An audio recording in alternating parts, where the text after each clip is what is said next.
avec un S à sport. Bonsoir à tous et bienvenue sur le Goss FM pour une nouvelle émission d'Avec un S à Sport. Et ce soir, on a l'immense plaisir de recevoir Jessie Trémoulière, qui a été capitaine par intermittence cette saison. Et puis bon, bien sûr, inutile de rappeler qu'elle a été élue meilleure joueuse du monde en 2018. Salut Jessie, comment vas-tu ? Bonjour, merci, ça va super bien. Bon, c'est l'essentiel, chaudement. Hein. Et puis, elle est accompagnée de Greg Bezombe, qui lui est coach de l'équipe Espoir, mais pas que. Tu nous en parleras un petit peu plus tout à l'heure. Ça va, Greg ? Ça va très bien, merci. Bon, et puis nous avons Floriane Begon, notre chroniqueuse, qui est là, qui ne m'a pas laissé tout seul. Voilà, je fais un petit coucou à mes amis chroniqueurs, Louis, et puis Maxime, qui est en Sicile. Bon, il a dit que c'était pour travailler. J'ai un petit doute quand même, hein, mais bon, je leur fais des gros bisous. Donc, on les retrouvera très rapidement. Alors, Jessie, donc déjà ton palmarès, il est assez étoffé, on va dire. Donc, tu as un nouveau titre cette année, championne de France. Alors, explique-nous un peu comment ça s'est passé. Cette année, j'ai décidé de prendre du recul sur le rugby et de jouer avec le groupe Espoir, même si je reprends un peu, parce que tout le monde me dit « Mais pourquoi tu joues au groupe Espoir ?» Le groupe Espoir, c'est équivalent à une équipe B de régional ou de fédéral. D'accord.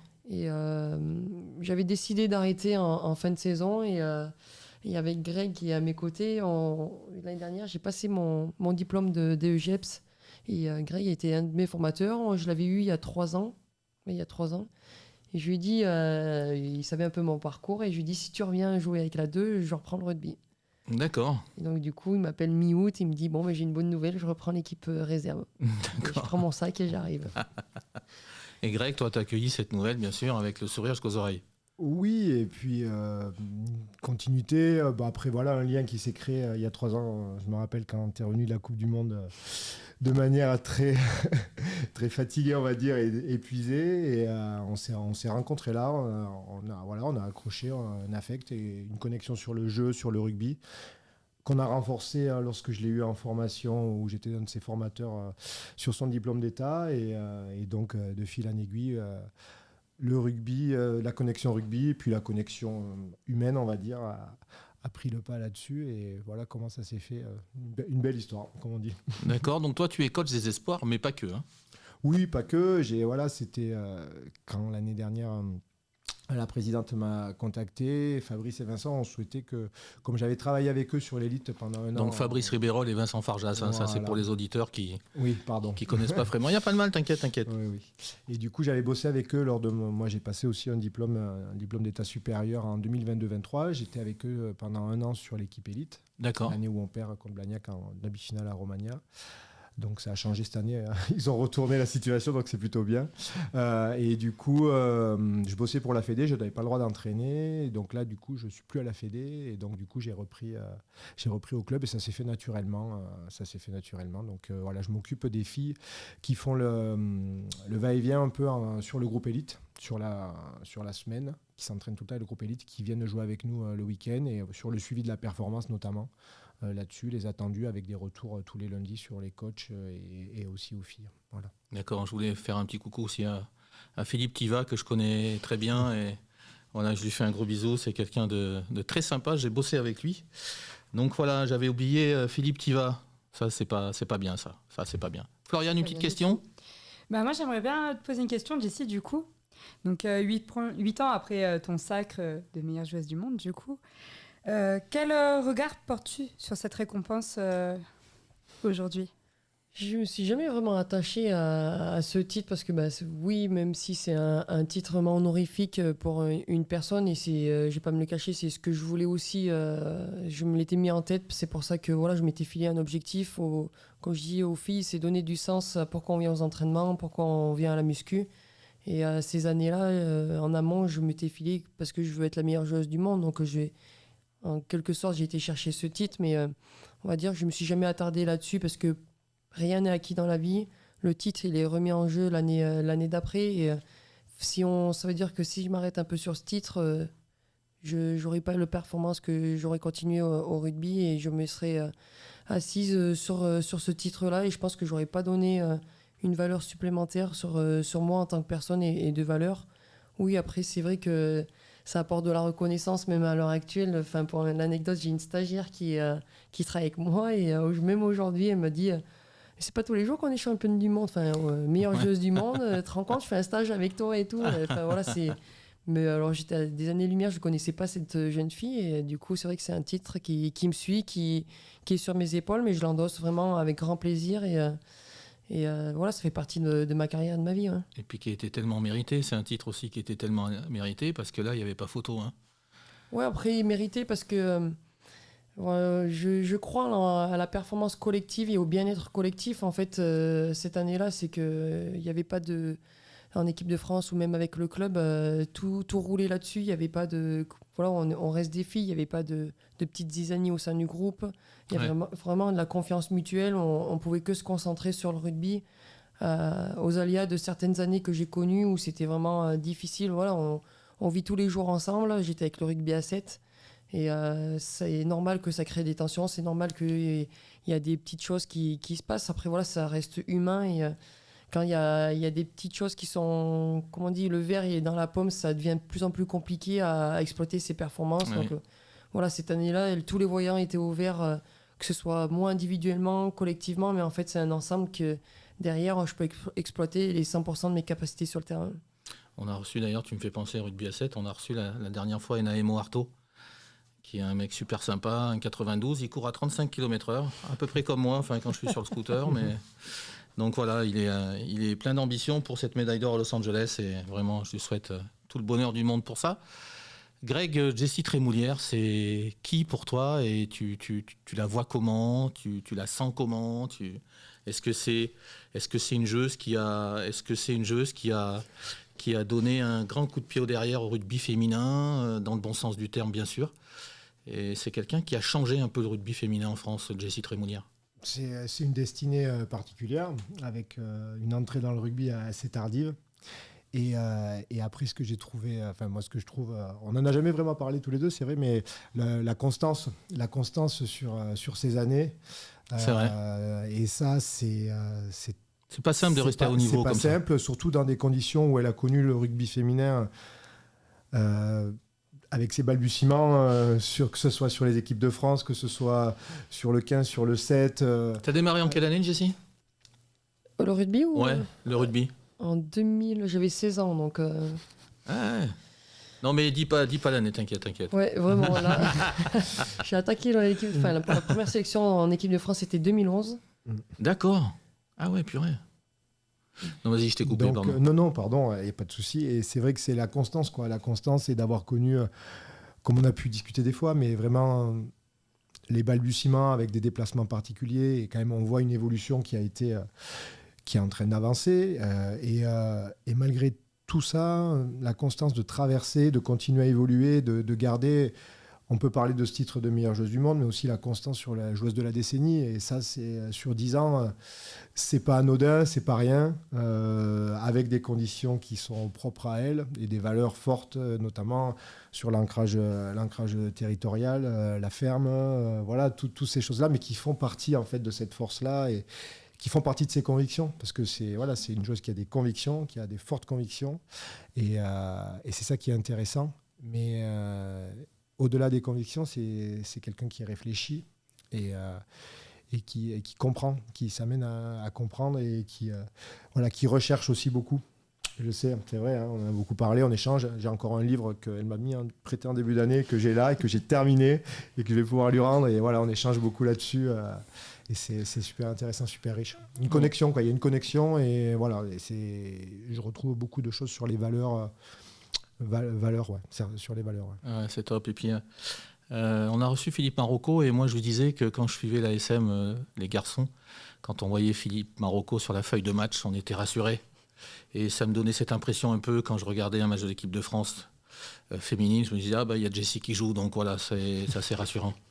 Donc c'est vrai que tu fais partie, enfin pour moi en tout cas, je te le dis pas parce que tu es là, hein, je l'ai toujours dit à mes collègues, voilà, et c'est vrai que quand on voit un nom comme ça, ça rassure, comme Jean-Pierre Romeu dans le temps, comme Aurélien Rougerie, voilà, c'est des noms qui rassurent les plus fidèles supporters. De retour sur le Gosse FM, toujours en compagnie de Jessie Trémoulière, élue meilleure joueuse du monde en 2018 et capitaine par intermittence de l'équipe réserve, et Greg Beson qui est coach des espoirs, mais pas que. Donc merci à eux d'être venus, en tout cas, c'est très sympa. Floriane, une question. Donc, entre la Jessie de 2018 et la Jessie de maintenant, du coup, qu'est-ce qui a évolué pour toi entre les deux? Ah, c'est une bonne question, ça. Ouais, je rajouterais même la Jessie qui a commencé le rugby maintenant, parce que moi, le contexte familial a fait que c'était très compliqué, et j'ai envie de dire c'est un peu le rugby qui m'a fait sortir de ça. Et aujourd'hui, je remercie toutes les personnes que j'ai côtoyées, le rugby, parce que je ne serais pas la personne que je suis actuellement, d'être posée, de donner du sens à ce que je fais, d'être épanouie dans ma passion du rugby. Ça m'a vraiment construit en tant que femme, parce qu'on côtoie tellement de monde, on croise tellement de personnes, et puis le rugby il nous emmène quand même certaines, même si j'aime pas dire ça, certaines valeurs, parce que les valeurs au final c'est les gens qui l'emmènent, c'est pas le sport.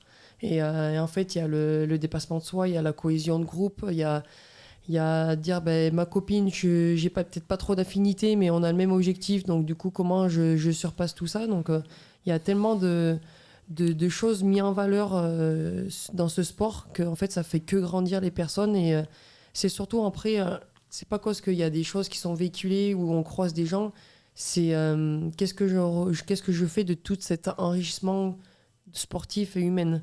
Et voilà, c'est de la remise en question, c'est se l'approprier aussi à soi-même, de moi comment je veux évoluer. Et voilà, c'est tous les jours on en apprend de chaque personne. Voilà, hier j'étais au match des filles, j'avais jamais discuté avec la kiné, j'ai discuté avec elle. Ben voilà, c'est des choses enrichissantes.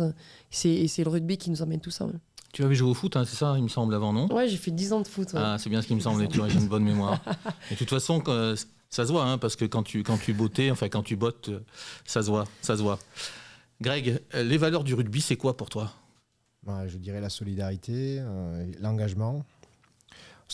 La solidarité même dans la défaite?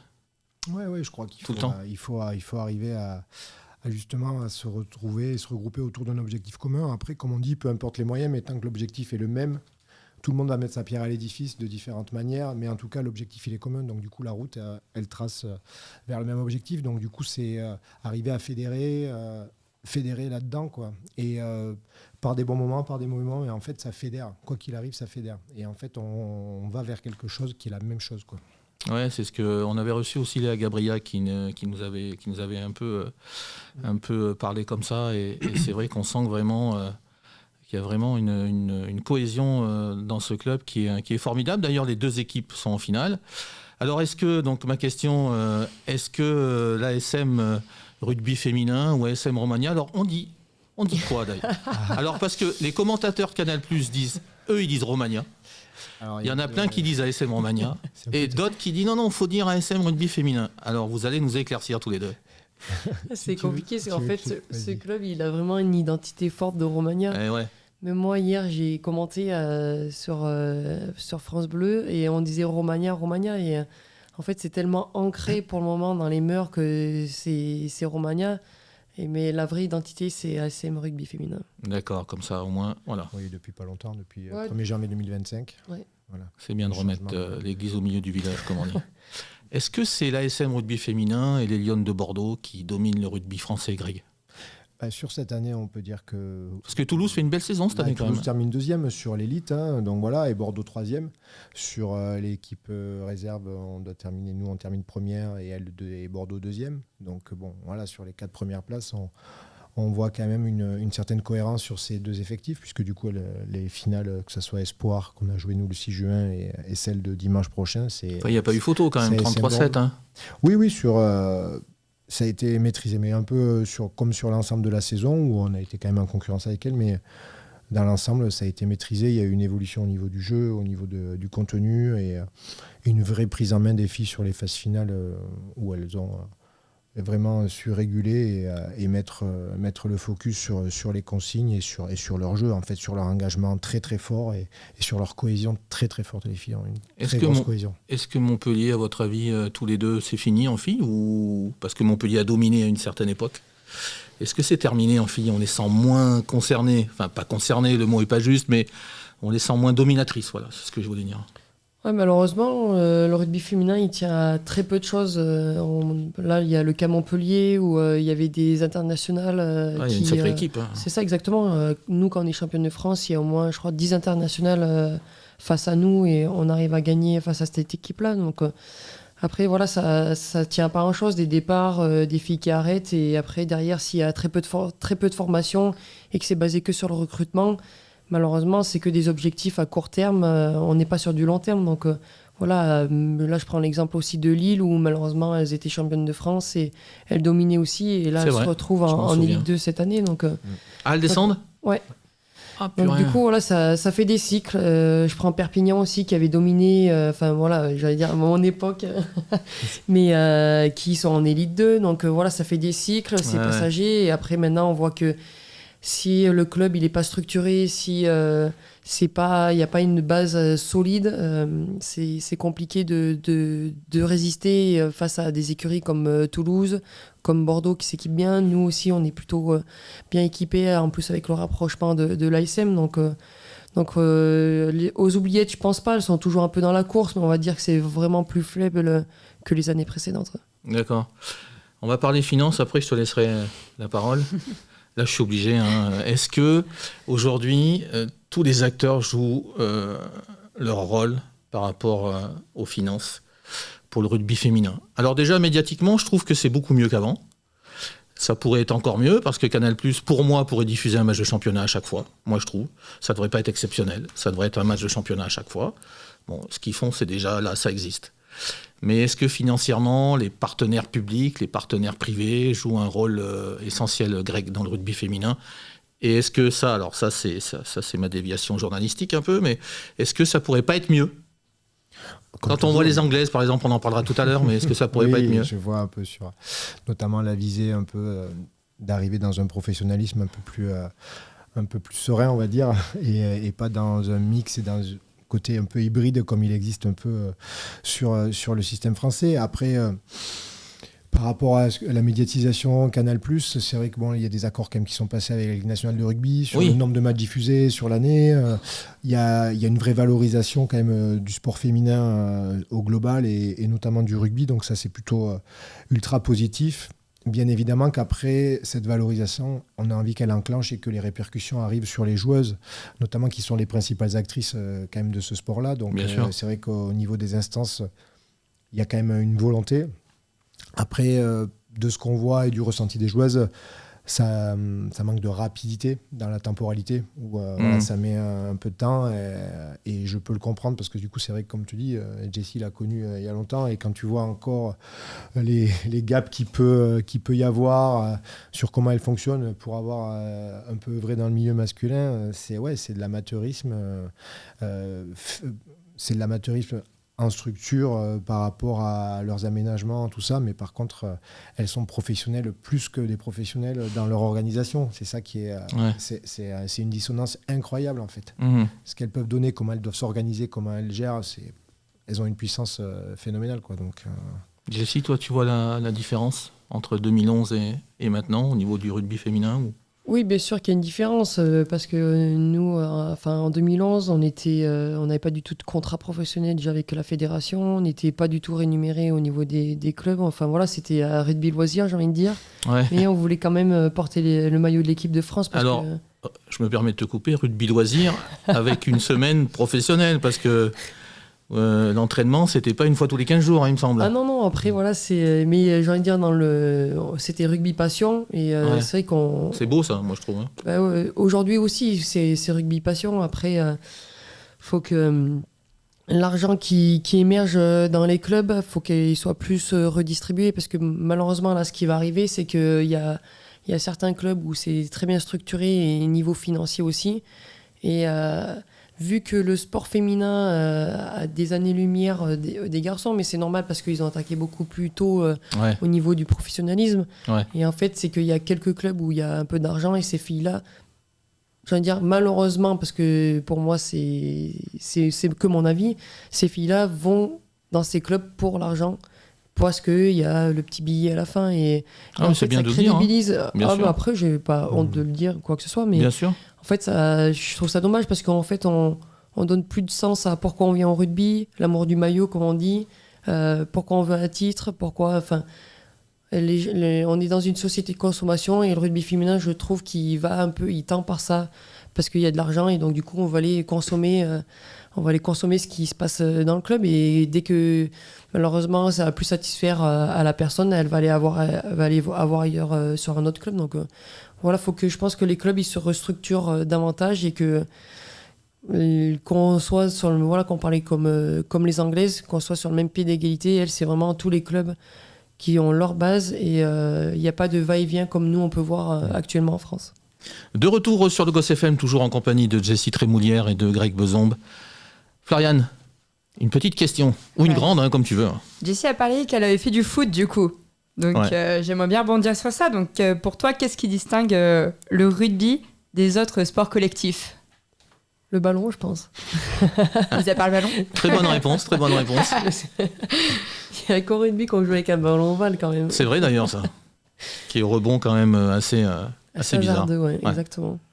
Bon, il y a beaucoup de choses qui... après, j'ai fait d'autres sports que le foot. Tu as fait quoi comme sport ? J'ai attaqué par le tennis. Ah bien, purée. Après, je suis allé à la pétanque. Bravo. Et après, je suis allé au foot. J'ai fait du basket. J'ai fait 1 an de basket. Et je suis convaincu, et je ne suis pas renseigné dessus, hein, mais je suis convaincu que tu étais une bonne joueuse partout. Oui ou non ? Je me débrouillais bien, on va dire. Ah, je m'en doutais. Sauf un peu au basket. J'ai arrêté, j'étais trop brute. À chaque fois, il y avait les 5 coches, les 5 fautes. Allez, vous sortez, madame. J'ai dit, c'est pas fait pour moi, là. Ouais. Greg, d'autres sports, toi, qui t'ont plu, que tu as pratiqué ou pas du tout Oui, j'ai fait du foot, du tennis. D'accord. J'aime beaucoup le ski. D'accord. Le ski, ouais. Mais ouais, je suis éducateur sportif, donc j'enseigne le PS, donc voilà, D'accord. J'adore tous les sports et je trouve l'essence, la logique interne de chaque sport est assez intéressante. Donc ouais, Quel est à tous les deux votre sportif, ou votre sportif, non, je glisse, même il fait chaud, mais des fois je glisse. Quel sportif vous préférez ? Je sais pas moi, Marc Marquez, Wembanyama, Verstappen, Michel Platini dans le temps, Serge Blanco, Aurélien Rougerie. Allez-y. Quel est le sportif ou la sportive qui vous a marqué le plus ? Il y en a quelques-uns, mais alors j'étais petit, hein, mais moi j'ai beaucoup aimé Philippe Sella en tant que joueur dans le cadre du rugby, mais j'adorais l'engagement, la façon de franchir et l'humilité de cette personne-là. C'est vrai. Voilà, et un engagement phénoménal, que ce soit offensivement, défensivement. Pour parler de rugby, après... Et juste pour rajouter, moi je l'ai rencontré au tournoi national Benjamin à Rion, il y a quelques années, et super sympa. Philippe Sella, c'est quelqu'un qui est super sympa. Moi, je peux en témoigner, en tout cas. Jessie, un sportif ou une sportive ? Vu que j'aimais un peu tous les sports, au tennis, moi, c'est Raphaël Nadal. Ah oui. Vraiment, dans sa construction de joueur, dans sa façon de faire. D'ailleurs, j'ai un livre que j'ai lu sur lui. Après, j'ai Johnny Wilkinson, bien sûr, en tant que numéro 10 et buteur. Quel joueur ? Exactement, ouais. Je voulais devenir comme lui, pied droit, pied gauche. Je regardais ses petits reportages sur lui.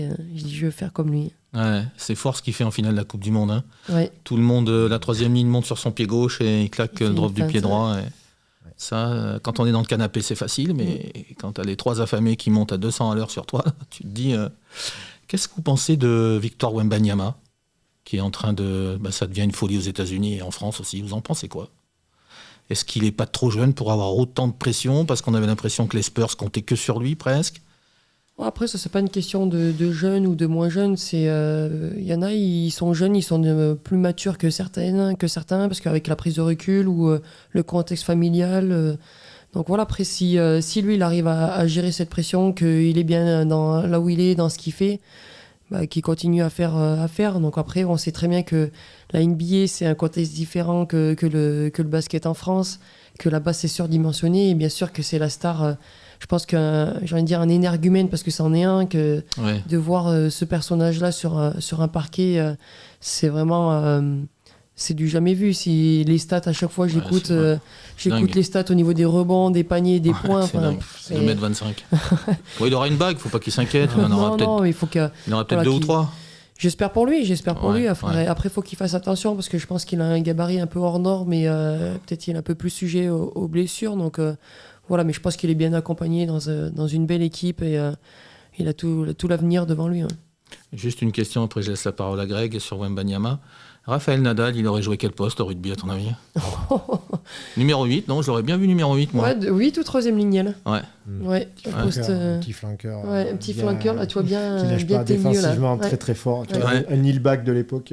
C'est tu ça. vois, Ouais, j'aurais dit ça, moi, Ouais. qui va gratter un peu là. Peut-être un 3e ligne, ouais. Ouais. Il est tellement fort mentalement en plus. Donc Greg, alors Victor Wembanyama? Ouais, je pense pour reprendre un peu les propos de Jess, c'est hors norme en fait. C'est hors norme, donc c'est vrai qu'après, tout ce qui suit derrière, le câblage par rapport à cette tarification, par rapport à l'aspect démesuré qu'il y a aux States là-bas sur un système économique qui est gigantesque. Ouais. Bon, après, je pense que ces personnes-là, de plus en plus, sont accompagnées comme il le faut et, Ouais, bien sûr. et ne sont pas voués à eux-mêmes, quoi. Donc, je pense que c'est plus que 20 ou 30 personnes, j'imagine, autour d'eux pour les aider à compenser, que ce soit les staffs, que ce soit aussi dans la vie perso, la la gestion de la carrière. Donc bon. C'est important. C'est hyper Ouais, important. t'as raison, c'est important. C'est hyper important. Ils sont plus retrouvés face à eux-mêmes. Ouais. À la différence qu'on peut faire sur le parallèle rugby féminin où les filles se retrouvent un peu face à eux-mêmes par rapport à ce qu'on disait tout à l'heure un peu en off sur les agents ou les choses comme ça. Et c'est un peu différent et c'est là où ça peut vite déraper et prendre des proportions des fois qui ne vont pas dans le sens peut-être de la stabilité ou de choses un peu comme ça, quoi. Tu me tends la perche, après je te laisserai la parole, Floriane. Vas-y. Tu me tends la perche, là. Les Anglaises, elles sont largement au-dessus de l'équipe de France, Jessie, ou on sent que ça revient, ça grignote un peu? Parce que la dernière victoire de la France contre l'Angleterre, 2018. tu y étais, non? Oui. Ouais, c'est bien ce qui me semblait. Caroline Thomas aussi a joué, je crois. Ouais. Oui, C'était à Grenoble. Hein. exactement. C'est quoi le score, tu te souviens ou pas? Je me rappelle plus. 17-15, je crois. D'accord, ouais, Il c'était chaud. y avait 2 points d'écart. J'aurais préféré 40-6, mais non, je plaisante. C'était chaud, ouais. Alors, plus sérieusement, donc, est-ce que les Anglaises, elles ont autant d'avance que ça? Ah oui, elles ont pris beaucoup d'avance et nous, on a... malheureusement, on n'a pas surfé sur la vague Coupe du Monde 2014 à Paris, D'accord. en France.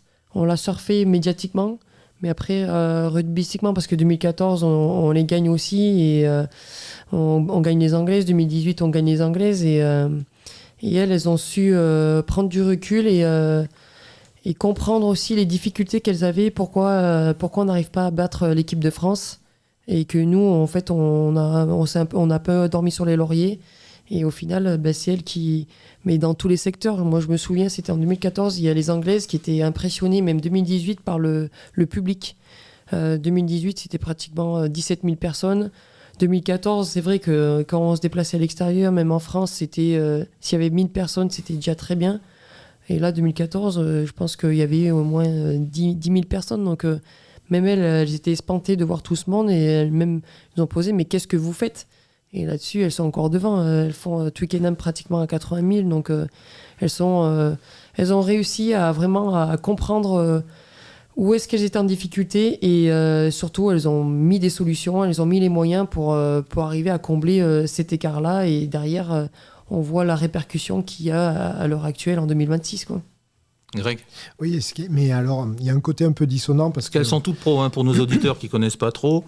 Voilà, les joueuses anglaises sont toutes professionnelles. Hein. Et en fait, ils ont un gap qui est passé notamment par rapport à ce système professionnel à des plus de 18 ans, puisqu'on voit que sur nos équipes de France, moins de 18, moins de 20, on leur roule dessus, il faut être clair, on est vraiment largement au-dessus.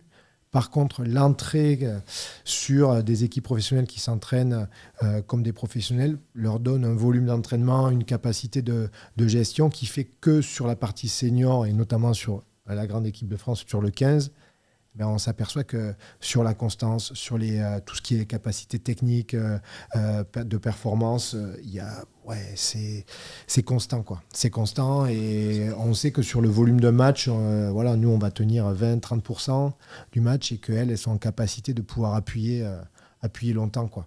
C'est plutôt une bonne nouvelle si les jeunes roulent sur les Anglaises. Mais Après, pardon, vas-y Jess. Là, je prends donc Greg, ce qu'il dit, j'ai un exemple, c'est tout le monde connaît Ellie Kildune.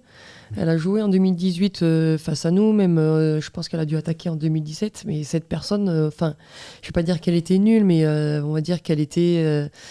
c'était une joueuse voilà, qu'on remarquait pas, qui était vraiment dans l'ombre ou qui faisait des gourdes et tout. Et quand on voit... moi, c'est ça qui m'impressionne en Angleterre, c'est ils ont pris cette joueuse, ils ont vu le potentiel et où est-ce qu'ils l'ont emmenée. Aujourd'hui, elle est stratosphérique. On voit qu'elle, on parle que d'elle. Les matchs qu'elle fait, c'est du grand rugby. Donc moi, c'est ça aussi qui m'impressionne, c'est qu'en France, on n'a pas du tout cette vision-là. C'est plus, on va dire, du collectif. On travaille pas spécialement ensemble. Je pense qu'en Angleterre, ils travaillent vraiment fédération, ils travaillent vraiment aussi avec les clubs. Donc et nous, on est un peu dissociés aussi de ce côté-là. De retour sur le Goss FM pour cette dernière partie en compagnie de Jessie Trémoulière et Greg Bezombe. Et on va savoir le vainqueur de la Coupe du Monde de football parce que j'ai vu que Jessie savait qui allait gagner la Coupe du Monde de football. Floriane. J'aimerais savoir une chose parce que depuis tout à l'heure, vous parliez un peu au niveau mental, au final des joueurs et tout ça. Et du coup, dans le rugby féminin, est-ce que vous êtes assez suivi justement par rapport aux grands matchs que vous allez vivre ou des choses comme ça? Comment ça se passe? C'est vrai que là-dessus, sur le féminin, il y a un gros manque en club et en équipe de France aussi. En équipe de France, on a travaillé assez tardivement avec un prépa mental parce que, voilà, un peu comme dans la société de tous les jours, quand on voyait un prépa mental, un psychologue, c'était si on faisait appel à ces gens-là, c'est que on était malade ou quoi que ce soit et on voyait pas la prépa mentale, on va dire, du sens positif.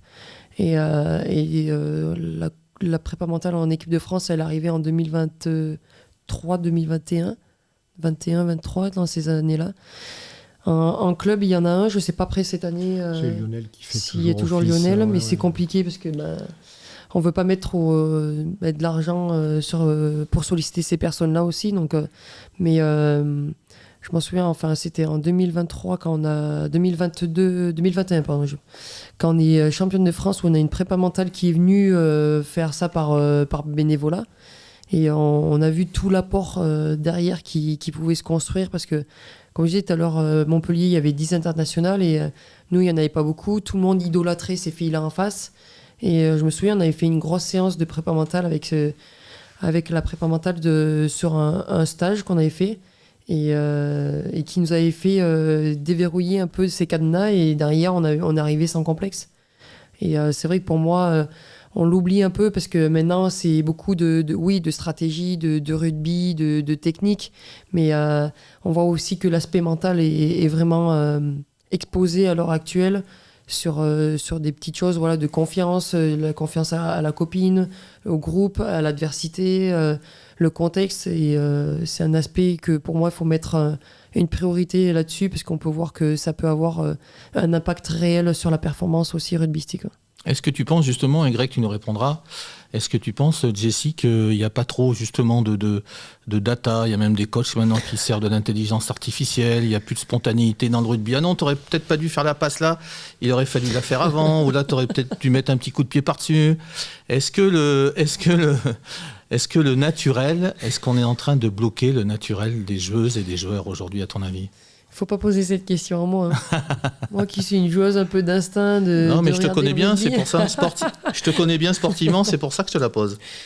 Bien sûr qu'on est trop à regarder les datas. Les datas, oui, ça doit donner un ordre d'idée. Ça doit donner un ordre d'idée sur la fraîcheur physique, sur le match. Mais après, les matchs ne sont pas tous les mêmes. Exactement. Il y a des matchs, ils peuvent vraiment être intenses parce que il y a eu... de l'intensité parce qu'il y a eu le jeu qui est prépondérant à ça, d'autres un peu moins, peut-être la météo qui peut y jouer et moi je me souviens même avec le club et l'équipe de France je me battais c'est qu'à la fin ils regardent Jessie t'as couru autant, t'es pas dans les clous, faut que t'ailles faire courir 100 mètres de plus à cette intensité. J'étais mais attends mais je fais pas de l'athlétisme, je fais du rugby quoi. Donc au bout d'un moment arrêtez de oui c'est ouais non c'est moyen ça quand même hein. Ben, c'est comme aussi le prépa physique des fois cette année même c'est arrivé c'est 1 minute 30 l'action Et on la coupe alors que c'est le plus important qui arrive derrière. Et en fait, on se dit stop, c'est fini. Ben non, en fait, en match, c'est pas comme ça que ça va arriver. Donc, Ouais, bien sûr. c'est vrai que là-dessus, ça perd un peu son charme. Et je me dis que des fois, on repose trop un peu sur le chrono, sur les datas, sur les GPS. La vidéo, pour moi, ça, c'est autre chose parce que c'est un outil vraiment qui Oui. est indéniable. Et, Ça apporte du plus la vidéo, c'est bien sûr. sûr, ça apporte du plus parce qu'on regarde comment Exactement. joue l'adversaire, défend, les points faibles, les points forts. Mais là aussi, c'est comment on utilise tout ça. Pour moi, c'est à bon escient. Comme la vidéo, faut pas aussi que regarder l'adversaire parce qu'on s'oublie. On propose pas notre jeu et du coup, on pense plus à l'adversaire, comment on va jouer ou attaquer, mais on va moins penser, nous, comment on va attaquer. Parce que le but, c'est de gagner. Oui, il faut bien défendre, mais il faut aller marquer des points aussi. Donc, Qu'est-ce que j'ai bien fait de te poser la question, parce que alors là, tu me rafraîchis. Moi, je suis anti-stat et compagnie. Greg, ça sera peut-être pas pareil, parce qu'il est coach, fais attention. Hein. Bon, après, j'ai un fond voilà, qui aime le jeu, qui aime le rugby. Après, ce sont des indicateurs qui sont pas négligeables parce que en fait, sur l'ensemble de ce qu'on fait, ça permet quand même d'avoir un retour et des indicateurs par rapport au travail qu'on fournit, au travail que les joueurs fournissent. Donc ça, c'est pas anodin. Après, À tous les niveaux, tu penses? Même en Fédéral 2 même bien en... sûr, Ouais. bien évidemment. Ok. Et après, et ça, c'est le fondement clé pour moi, le rugby est un sport de chaos. En fait, le rugby, dès que ça démarre, c'est le chaos permanent. Nous, on est là pour pouvoir éveiller, accompagner les joueuses à avoir les réponses dans ce chaos et le plus rapidement possible, en fait, et trouver ces analyses-là. Et c'est pour ça qu'on parle d'instinct, mais l'instinct fait que ce sont des situations qu'on vit, qu'on peut vivre, et avec des repères. Et ça, c'est...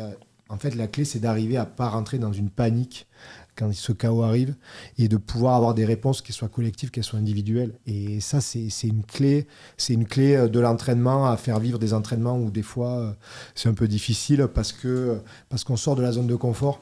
On passe, enfin, moi, j'appelle, c'est un théoricien qui dit ça, mais la zone proximale de développement, quoi. Toujours aller chercher un peu plus loin. Et c'est de l'inconfort permanent, finalement. Et il faut trouver du confort dans l'inconfort. Et ça c'est un vrai levier. Ouais. Les datas, tout ça, nous aide aussi à apporter des facteurs de performance, la prépa mentale, tout ça, justement pour apporter du confort sur des réponses. Mais bien évidemment, le sens propre, c'est le rugby, quoi, la connaissance du jeu, la gestion du jeu. Mais en tout cas, le confort qu'on peut amener avec tous ces datas, la prépa physique, le mental, vont donner un confort supplémentaire pour pouvoir répondre des fois rugbystiquement aussi à ces situations-là. D'accord. ouais, puis si je peux rebondir, moi je me souviens, j'avais fait un Bronco, oui, j'ai pas fait le meilleur temps que je faisais auparavant. Et là, le préparateur physique, il me regarde, il me dit Jessie, qu'est-ce que tu fais voilà, tu fais quoi aux entraînements? Tu fais plus physique? Mais la semaine d'après, je me suis retrouvé avec du physique supplémentaire. En fait, c'est comment on utilise ces datas, comment tu l'interprètes, quoi. Ouais. C'est pas cause que j'ai fait un mauvais score au Bronco que je m'y file pas aux entraînements, que tout est que dans même physiquement en dehors. Donc, quelle journée t'as passé, comment tu viens, comme je dis, elles sont quand même hybrides. Il faut les Tu vois, interpréter. elles, Ouais, non, mais bien elles sûr. sont hybrides. Ouais. Tu vois, elles bossent, elles se lèvent, elles font de la route. Il y a la forme n'est pas toujours pareille chez tout le monde. Il y a aussi la notion de cycle. Bien sûr. Ouais. Tout ça qui est sur le sport féminin, qui n'est pas négligeable. Et puis les sportifs de haut niveau, c'est pas des robots. Hein. Bien sûr. ça, c'est Ce sont sûr. des êtres humains, donc il faut arrêter avec ça. Hein. Ouais. Tu me parlais d'instinct tout à l'heure, et là je vais vous demander le vainqueur de la Coupe du Monde de football. Allez Jessie, je sais que tu as la réponse. Ah, je sais, non, parce que ça peut être imprévisible aussi. Mais ouais, je vois bien l'Allemagne, Allemagne-Angleterre. En finale, hein, c'est bien. Ouais. Ouais, c'est bien. Greg? Ouais, les Allemands ont quelque chose, je trouve, cette année dans leur jeu. Après, un petit peu de chauvinisme, bien sûr. On aimerait bien parler pour les Français, tu vois. Voilà, mais, Oh purée, France-Allemagne en Français, ils finale. vont Ça finir- serait, ils vont tu finir vois, après, je sais pas comment ça va se rencontrer, mais dans le carré je sais pas final. ouais. Enfin, ça pour moi, serait ils vont être dans le carré final, les Français. Oui, Ouais. c'est sûr. Ah ouais, il y a quand même, tu vois, une bonne entrée en matière, Mm. tu vois, on sent quand même de la puissance dans cette équipe, donc ouais. c'est- Autre résultat à Toulouse ou Montpellier? Toulouse. Toulouse. Ok, donc là, les deux sont unanimes. Ouais, après. Enfin, oui. Je pense que Toulouse, ça leur a bien servi un peu les matchs où ils ont perdu, où il y a eu match nul. Et là, ils se sont fait un petit peu peur. Ils ont loupé encore la Coupe d'Europe. Et Je pense que à l'image de la demi-finale à 70 points. Est-ce que le Racing n'était pas fatigué par contre parce que Mais bien sûr, ils ont mis un gros match. Enfin, le gros match qu'ils ont fait à Pau, Ouais. bien sûr qu'il y a des conséquences derrière sur la Puis même semaine. ils étaient 8 ou fin de 9e, championnat. ils Fin de finissent championnat. 5e. Donc Ouais. voilà, Fin de championnat à la tous les course. week-ends. Fin de championnat à la course avec les performances répétées, ça laisse des traces. Bordeaux aussi était fatigué. Hein. Moi j'ai trouvé Ouais. du bébé. Ouais. Mais bon, après Après, la Coupe d'Europe. Ce que j'allais dire, faire un championnat comme eux ils font avec la Coupe d'Europe, l'équipe de France et tout. Ouais. Ouais, les joueurs ils sont Les Les Excellent joueurs aussi, là ils vont reprendre le mi-juillet, ils Ouais. finissent fin juin. Même pas de merguez ni rien du tout. Quoi. Non. Yannick Bru va veiller un peu. Là. Ouais. Bon, ben, c'est déjà terminé pour cette belle émission. Merci encore d'être venus, Jessie et Greg. Merci Floriane. Merci à vous. N'oubliez pas que vous pouvez nous retrouver sur notre page Facebook, Instagram, LinkedIn, sur notre chaîne YouTube et sur Spotify. Je fais un petit coucou encore à Maxime Sécalo qui fronce ses sourcils si j'oublie de parler de Spotify. Allez, amis sportifs, à bientôt sur le Goss FM. Au revoir. Avec un S à sport. Le Goss FM.